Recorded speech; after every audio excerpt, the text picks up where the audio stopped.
Welcome to Blizzard Fire. We hope this video helps fire up your solution. You start by verifying fundamentals.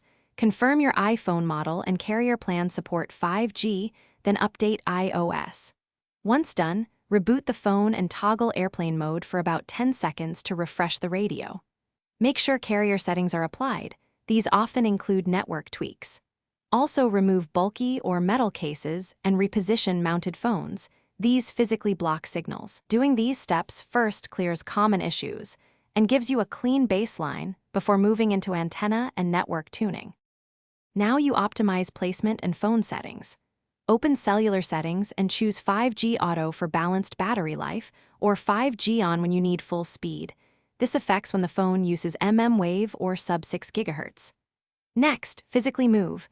Go higher, step toward a window, or step outside for clearer line of sight to the tower.